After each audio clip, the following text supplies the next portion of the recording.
Today, we're diving into something that's way more than just a headline or a cause. We're talking about the very system that keeps all of us alive. This is all about environmental conservation. So let me start by asking you a question. Just think about it for a second. What is the single most important system in your life? It might not be what you think. The answer? It's the environment. We often talk about conservation like it's some optional extra, but it's not. It's our global life support strategy. It is literally the foundation for our survival and, believe it or not, our entire economy. So what do we even mean by global life support? Well, this goes way beyond just cute animals and beautiful trees. It's the fundamental architecture of our very existence. I mean, think about it. Every single one of us, no matter who you are or where you live, depends entirely on the environment for the absolute basics. We're talking about the clean air we breathe, the fresh water we drink, and the food that keeps us going. You take even one of those away, and the whole system, it just collapses. Okay, so those are the basics for just staying alive. But now, let's look at how this system is actively protecting our health, day in and day out. Think of it as nature's very own filtration system.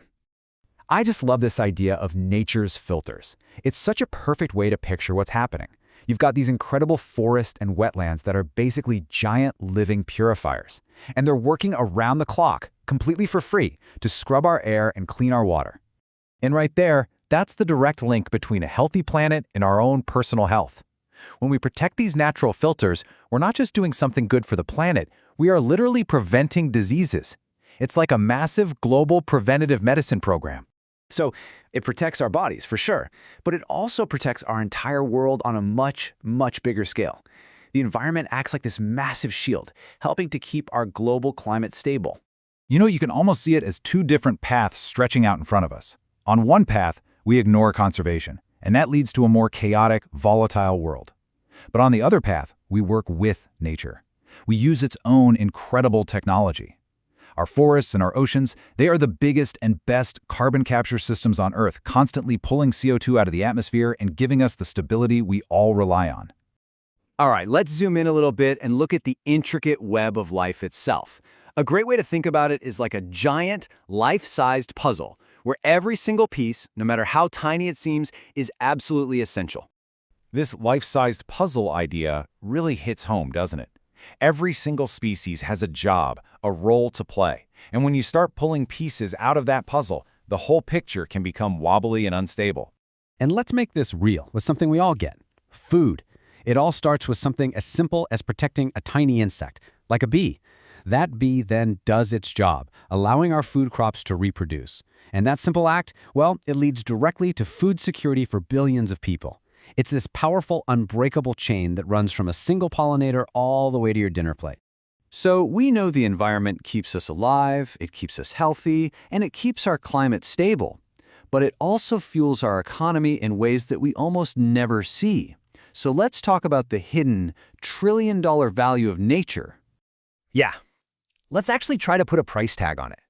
I know it sounds like a totally wild question, but what is a stable, functioning planet actually worth in dollars and cents? There it is. $125 trillion. Just to put that into perspective, that's more than the entire global GDP. It's a number so huge, it's almost impossible to really wrap your head around it. So what in the world does that number even mean? Well, that's the estimated economic value of the services that nature provides us every single year.